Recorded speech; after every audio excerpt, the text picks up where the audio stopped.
In it here now, I'm gonna do now, I'm gonna been on here now, who bid $500,000 bid. Welcome to the Legacy of Agriculture. This program will explore the past, present, and future of agriculture. We'll look at the people, products, and events that have formed its history. And now with today's guest, your host, Chris Bear.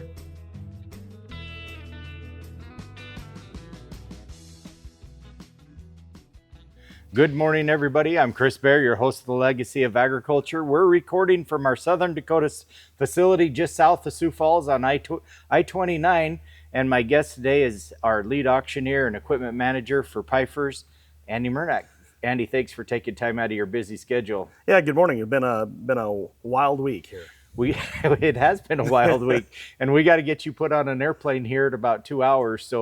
So Andy's has agreed to record with us here today, and I want to start out the show today talking about auction reports and auction values. We've had a lot of people calling and going to our website and looking at auction values. Andy, what did you think about our simulcast Upper Midwest auction on Monday? It was a great sale. It was a continuation of our Upper Midwest that we do on a bi-monthly or quarterly basis here for Pfeiffer's Auctioneers, and continues to be as strong of an event as we could ask for it to be. This would hands down probably the I would say the best one we've had in a couple of years, not only on size and quantity, but really the quality of the equipment and the overall values being achieved in what continues to be a strong market despite all outside beliefs.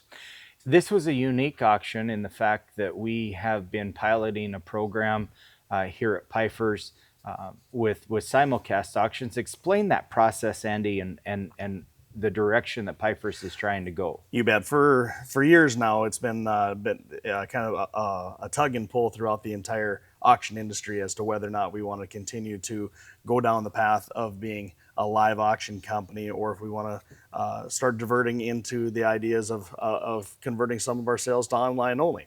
The Upper Midwest auction, when we originally designed it, was to allow for people to not have to deliver all of their equipment. You know, if you had one or two off items, if you had an entire fleet but maybe not enough for your own retirement sale, but didn't want to deliver it to one of our regional offices in either Sioux Falls or the Worthing facility here on I-29. We've got the one in Steele, North Dakota on I-94, and then we've got US Highway 85 coverage in Bowman. And so those strategic centers allow for people to bring equipment to all of our facilities. It's a great way to do it. But the only way we were doing it was online only. Right. We're continuing to see the online only starting to dwindle as far as strength of value. And we believe that the live auction method is going to continue to increase the amount of momentum, the amount of value that we can ultimately achieve. So with that in mind, we've converted the live or the online only method. And instead of being a timed online only, it's going to be a live online sale. It allows you to potentially come to our facility just like somebody did, a few people did here on Tuesday, but it allows us to integrate multiple bidding platforms. And that's really what we're trying to do. I've always been a fan, and I kind of coined the phrase of technology should never replace the auctioneer. Technology should complement the auctioneer. And I think that falls right into being congruent with what we're doing, Andy, is that we're building that live auctioneer. We're putting the technology behind him. And when it would be tough to argue that the auctioneer doesn't build a tremendous amount of momentum to the auction, whether they're live or what in one of our theaters, even if it is remote, that you just can't build with an online only auction. No, and the results that we're seeing in the comments that we're getting in auctions are supposed to be entertaining, right? I mean, yes. Auctions are supposed to be something where people can socialize and have a great time, and have the ability to find out what fair market value is in a split second, and find out how to ultimately achieve that fair market value. The timed online method works. There's some companies that are making it work just fine. For us, I just firmly believe that to continue in the live auction process is the way we want to go, and it's the direction that we're going to continue to pursue. This live auction deal, the live online sale at the Upper Midwest, we're going to have another one in August, likely another one at the end of October or early November, hopefully one at the end of the year as well. So the way these are really starting to shape up is we're gaining a lot of confidence in not only our sellers but our buyers in the process as well. And the momentum that goes along with it. I would talk just a little bit about the sale that we had on Monday, which was was because it was a simulcast auction. You could bid remote, but we had chairs set up here in our theater, and we had a good group of guys that had come in that didn't want to bid on their personal device, didn't want to bid on their phone or their iPad, that were actually here in the theater bidding. And the advantage to that is if you come in and bid live to the auctioneer, you don't have to pay a buyer's premium. Where on an online only auction, you always have to pay the buyer's premium. That's right. Yeah, we always, at Pfeiffer's, we've always given the benefit to those who attend the live sales. Yes. It costs you money to drive there. It costs you food. It costs you, sometimes a hotel. Time. Your value of yeah. time. And so we've always been behind our live attendees to ensure that they don't have to, they get that extra benefit if they come. The online buyer's premium is is a pass-through expense for the third-party technology that we're paying for. That's exactly right. Not only that, but you get free coffee and donuts. That's right. And here in Sioux Falls, we had free sandwiches too. So there was nobody here that left hungry for sure. That's right. By the looks of what was left when the auction was over.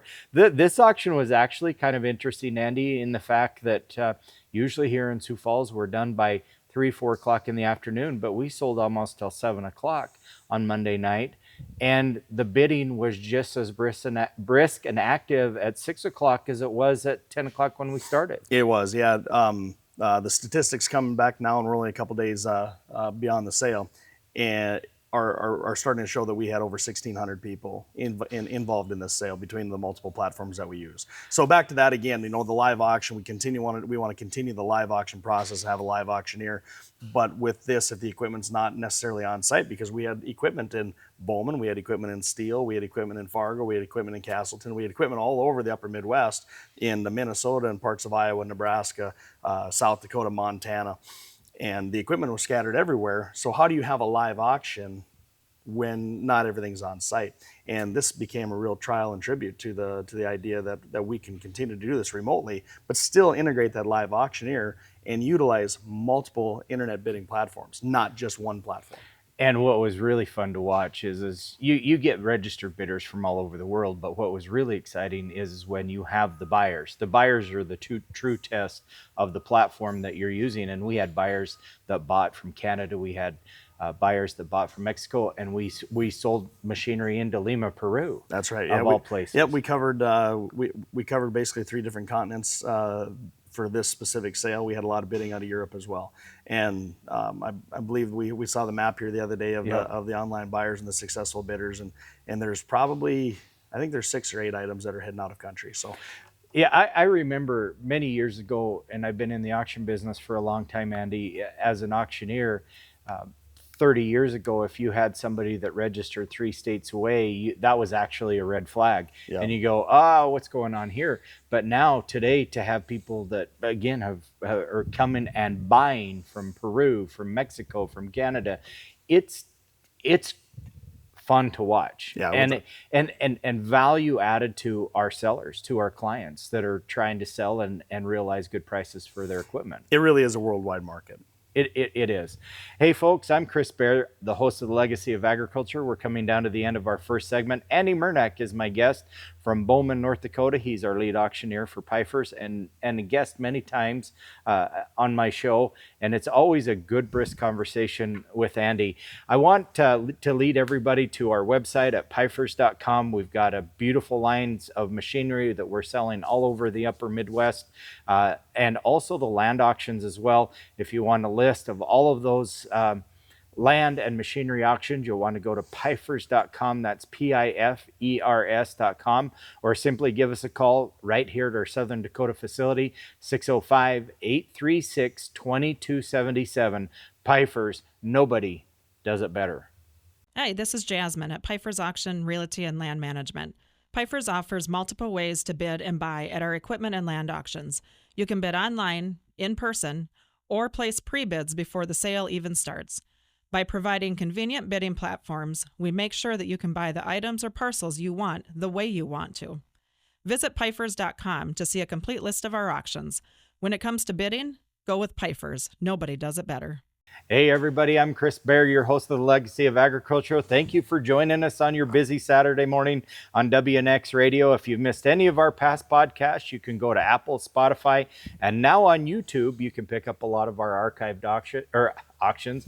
I'm so auction driven, I want to say auctions. Podcast, our show here at the Legacy of Agriculture. You can also go to the legacyofagriculture.com and pick up any of our shows there. Andy, in our first segment, we talked about the auction that we had here on Monday. We were piloting and trying out a new platform and a new method. It's not completely new in the auction industry, but it's new to the Pifers organization. We talked a little bit about that simulcast auction.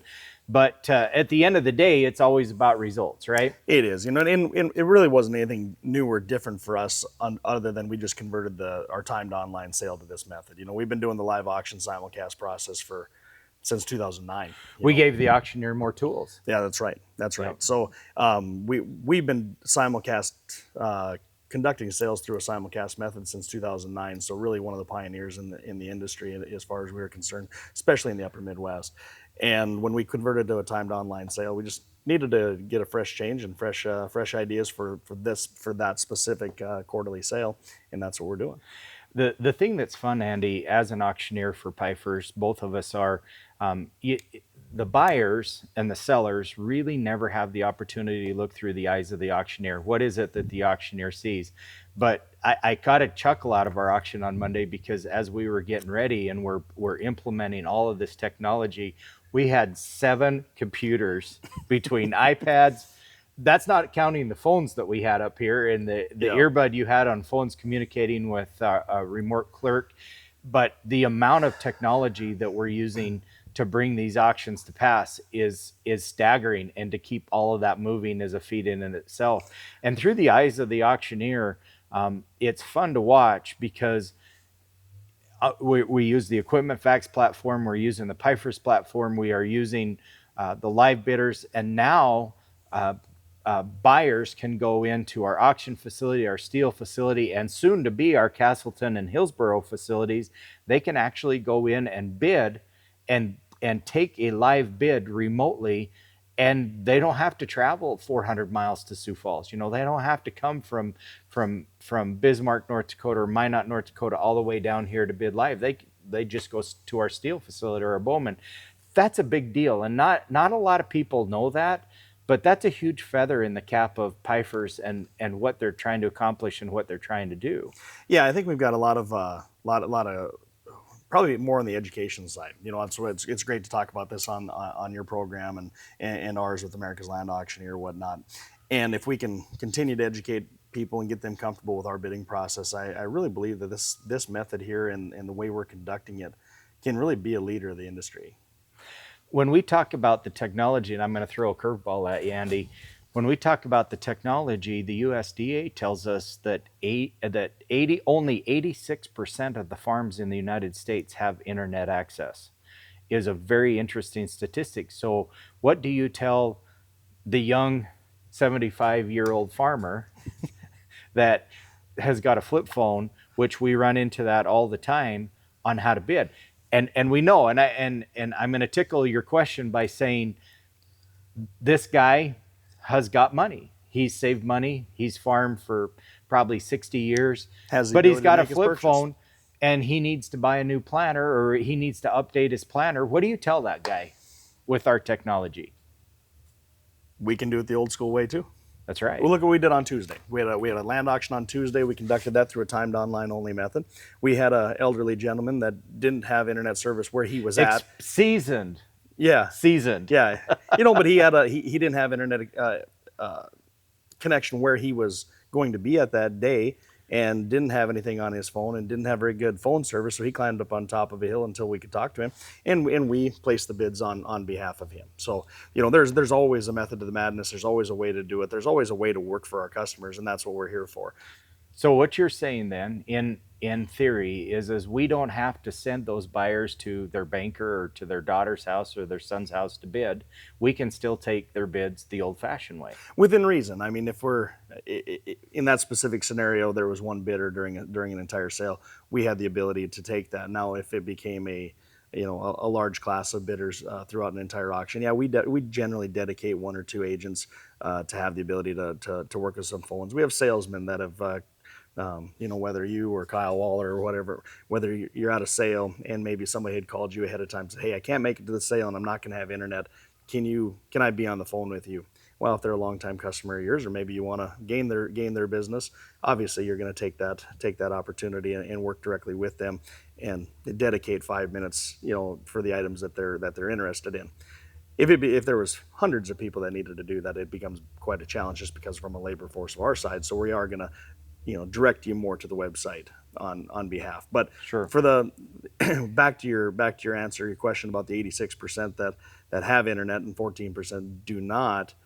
That's why the live auction is so valuable. We don't leave them out. Right. And in our statistics in the last 5 years, we've continued to grow, specifically since 2020. We went from having 25 to 28% of our net revenue generated from a sale, or net sales volume was being sold on the internet. It's between 25 and 30%. And 2020 hit, obviously that went to about 90% because everything became online only sales. You couldn't have a live sale. That's right. And then in but we educated the entire bidding force for an entire year. That's all we did was educate people on how to bid. And then we got into the next step of reintroducing the live sales again, because we wanted to get back to that as fast as we could. Right. And once we did towards the end of 2020 and into 2021, we saw that number climb for net total sales being sold on the internet went from 25 and 30% to right over 40% almost immediately. So there became a comfort level in 2020 as to who was willing and able to make the online purchases and be comfortable with that process. So that was kind of a nice thing as far as just an automatic education of the market. Now we got into 2024, and it's the first time that the entire year averaged over 50%, and I believe we're going to hold that. Now, that tells you that the amount of online sales are increasing. It tells you that the total volume, especially your larger items, we're starting to see that increase over time as to who's going to be bidding on the internet or who's going to show up live. But now that we're still hovering at 50% of the net value being sold on the internet, doesn't mean I want to go to online only.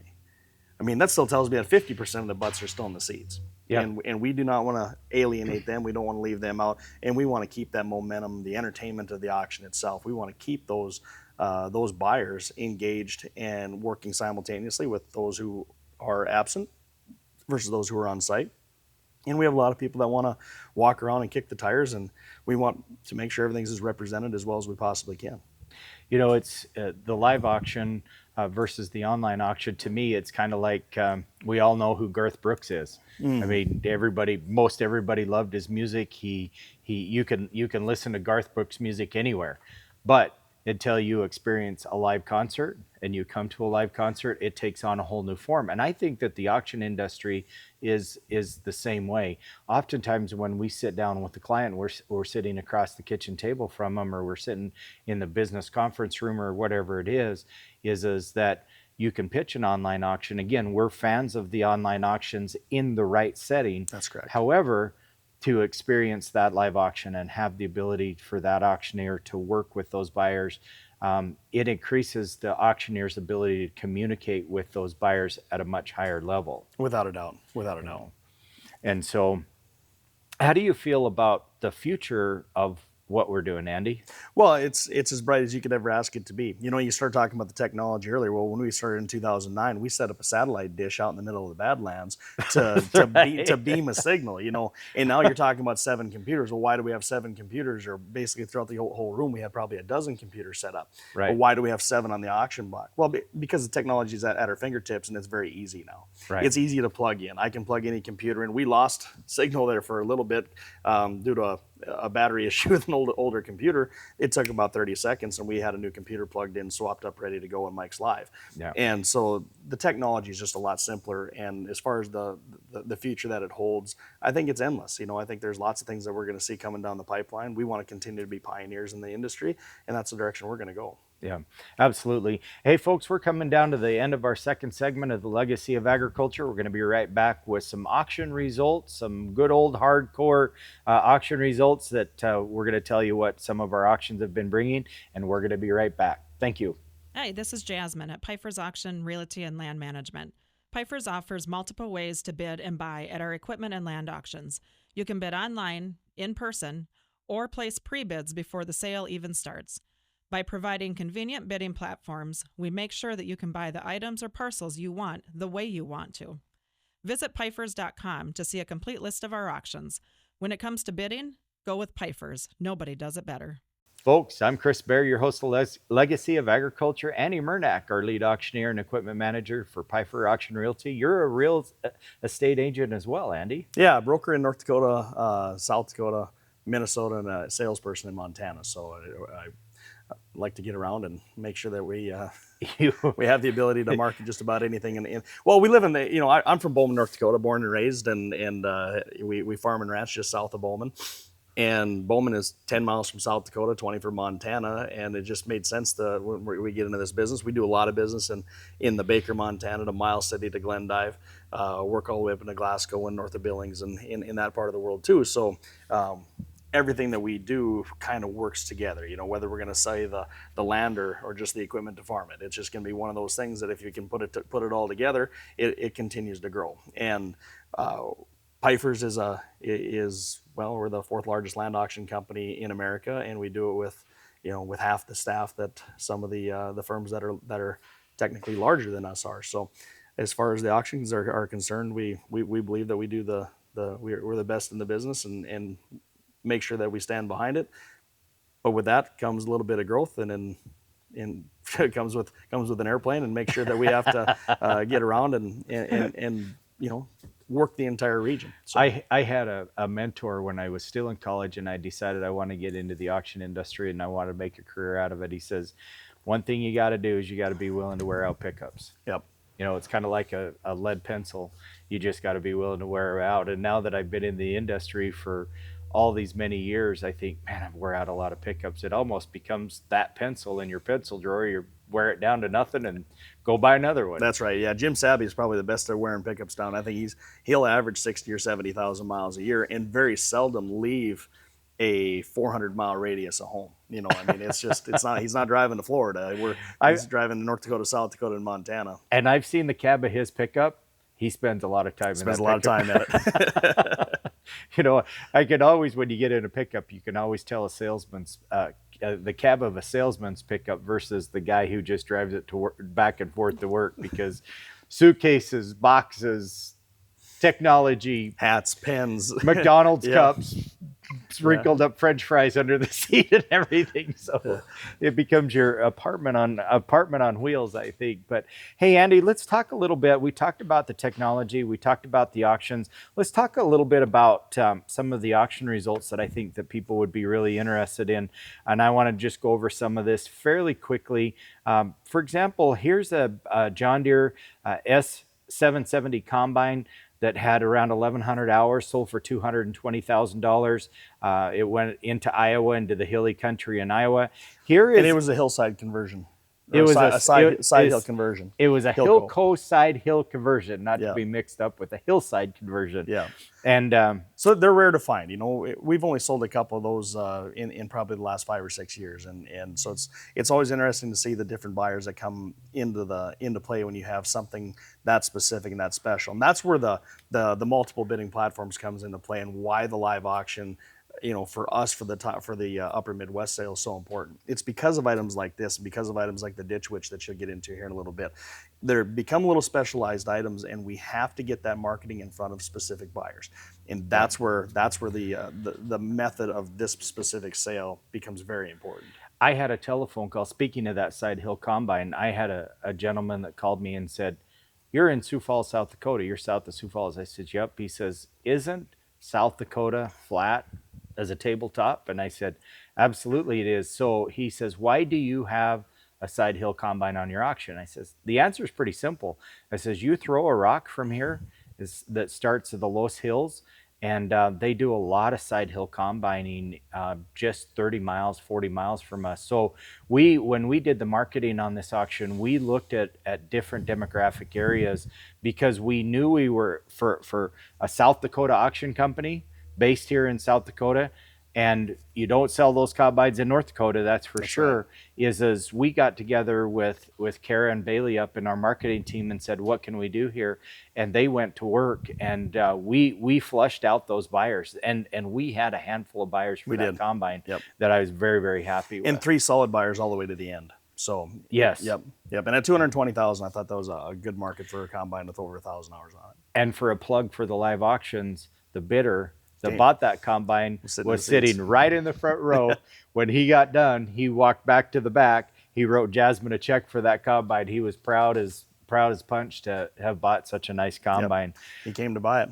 Probably one of the other highlights, just following that one right up, was the 2024 John Deere skid steer.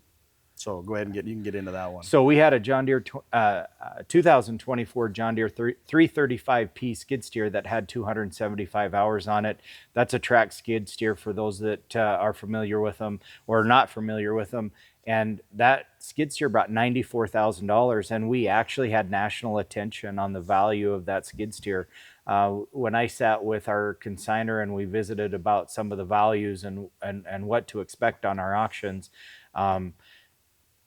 I would have never guessed $94,000, but they're a very, very expensive skid steer new. They are, yeah.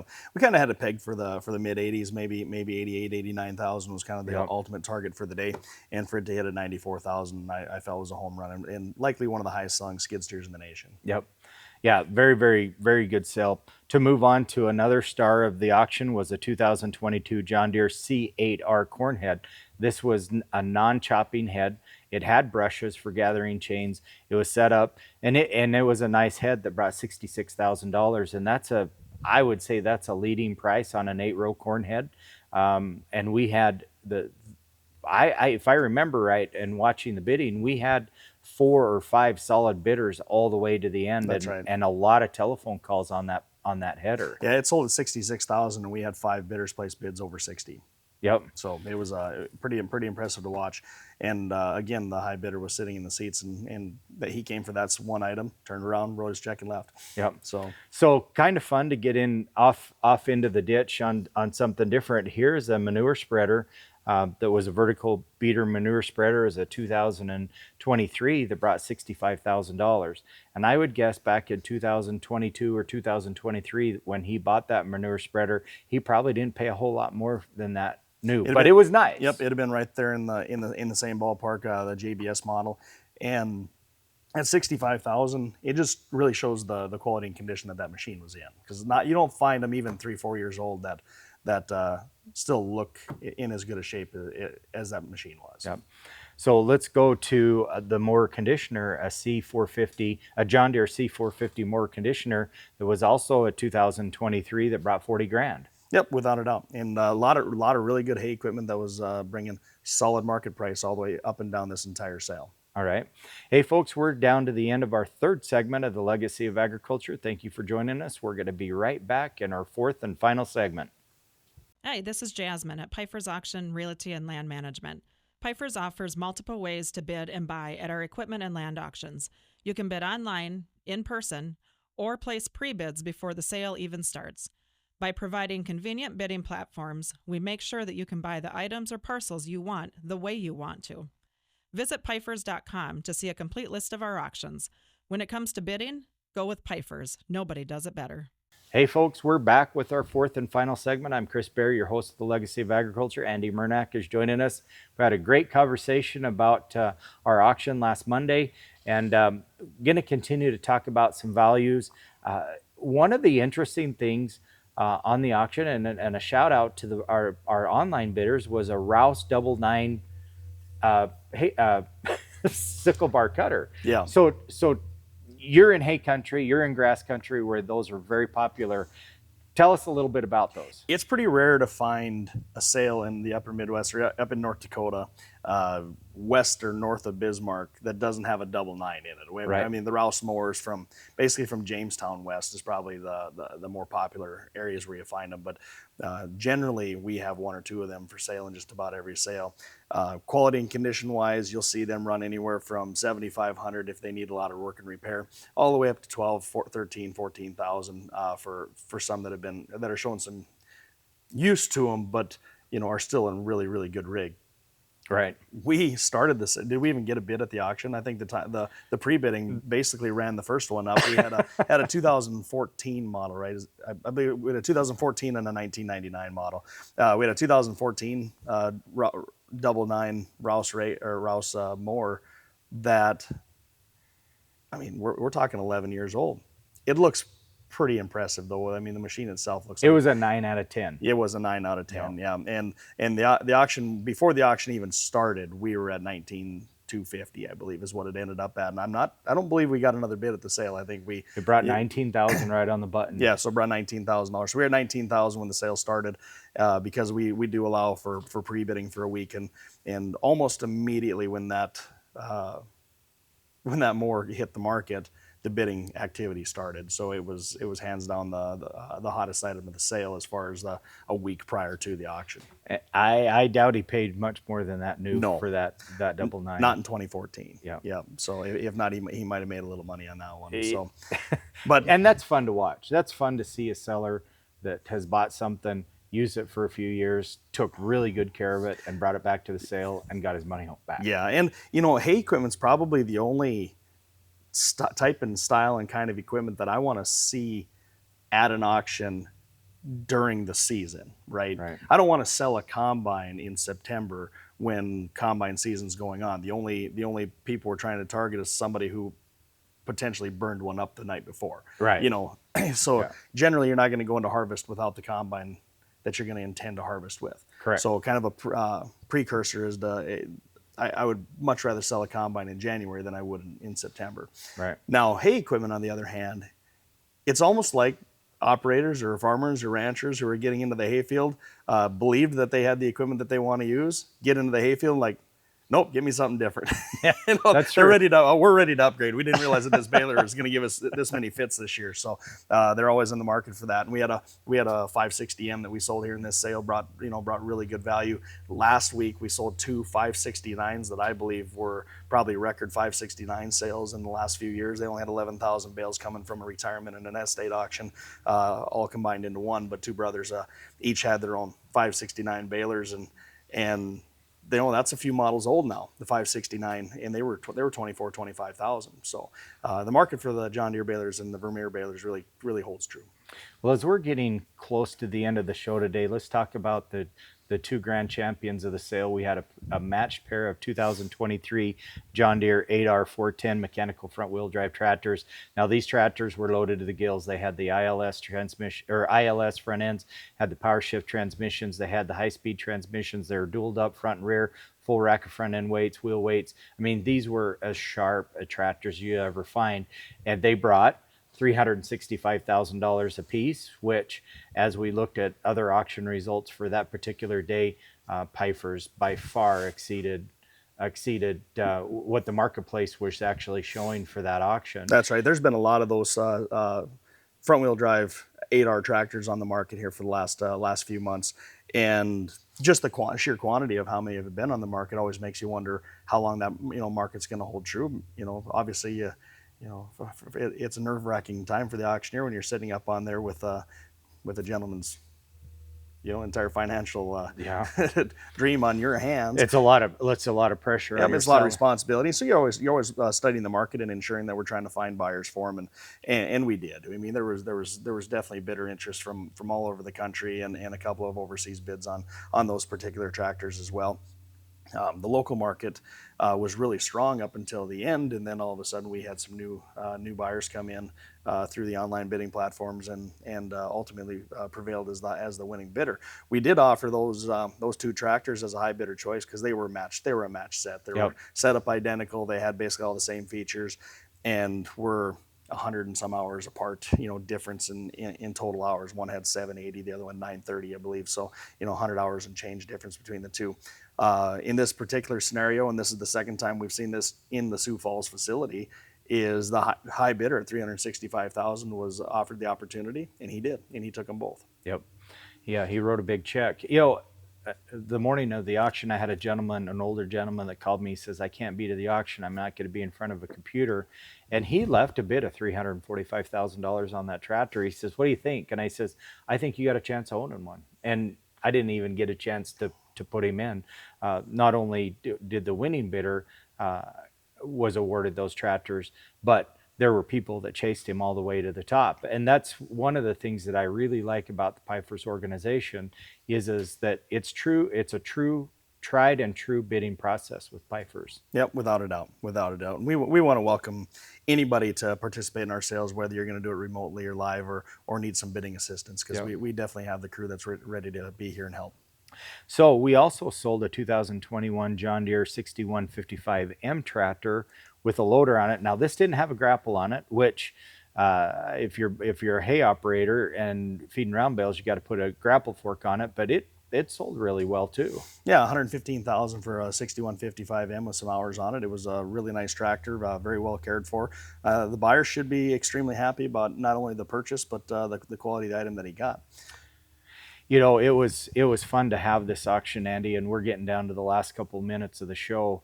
As just kind of as a synopsis of everything that you saw on the equipment side, what's your feelings about the equipment market coming into the hot part of 2025, summer of 2025, and what are you anticipating for early fall and late fall auctions? I don't think we're going to see any change in the market. I mean, we've been sitting here studying it for the last few years. You and I talk about it on a weekly, if not bi-weekly basis, and as we continue to see results, we've got a lot of great sales coming up. You can visit all of our sales at Pifers.com, complete inventory, online bidding on every sale if you can't make it. And we always have agents available to answer any questions if you have any about any of the items or pictures or descriptions that you see.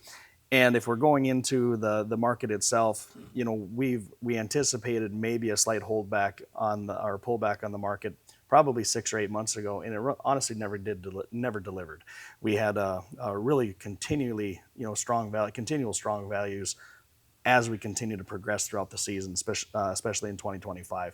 I believe the strength in the market, some good timely rains throughout our operating region has certainly brought everybody into the same buyer pool, and we're on a worldwide market now. Yep. You know, like we're talking about, it's a worldwide market. Back in the day when we used to sell within a 30-mile or 40-mile radius of the farmer's retirement sale, it became a little more localized and a little more challenging. But as we continue to move forward, I think we're going to see as much strength as we can ask for.